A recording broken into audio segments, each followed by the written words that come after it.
naitwa Kagoma, Miss Kagoma. Alaki anaitwa Bipupe. Bipupe. Ndio hiyo. Sasa tunarudia hapa naendelea Kabombe yangu under stadium Amahoro, tunakutana na Kasogi United.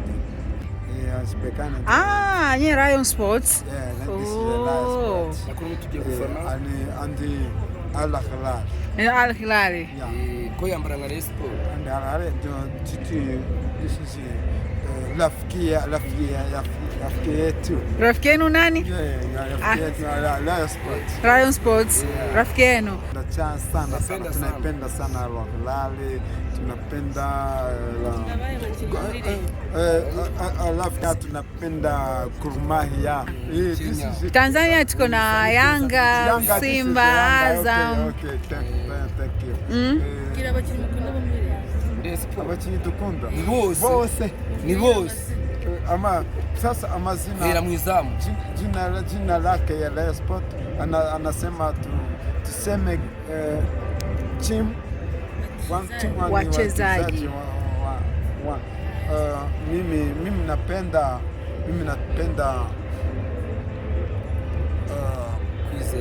Kwizera. Mimi napenda bote nawapenda sana, bote timu yote. Abdalla President mimi namupenda, timu yote mimi naipenda, yote. Sawa, kila la kheri. Asante.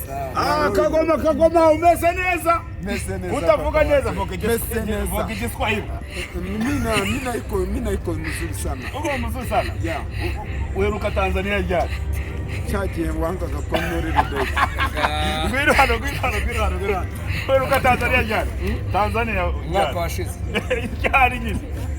Rayon Sports yahuye ni equipe.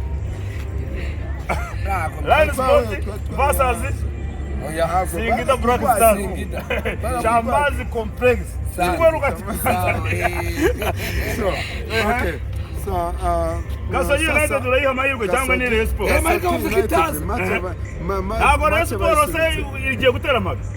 Kwimana ukuntu imeze twamati tukwemera ukuntu imeze amasaha jewe amaze kwisigiranye yumva kenisi wengewe usayine ngo manasinziriye nabwo atese kuri umugabo nk'abandi sayine usinzira gute umwana muto nagaba yasinziriye Kasogi United tugiye kwitera bitatu ngo sayine jewe kenisi yavuze munamati je navuze ati rero mwanye bipopo ntabwo nibiza gucika intege ndagisira kwa kuri masa sibyo ariko itatubujije ngo abakinnyi banje bataje no banererana javana mu kibuga saa sita z'ijoro none se gatoya ikipe yari Al Hilal ndetse na Berkane yo muri Maroc bimeze gutura yigiye cyane Al Hilal piga sana Al Hilal irakuru ba Rayon Sports katwara bose n'ukuri kw'Imana ahubwo ibintu binagenda neza ntiza agira ngo azababwira ati nzemuniza n'abakinnyi gutyo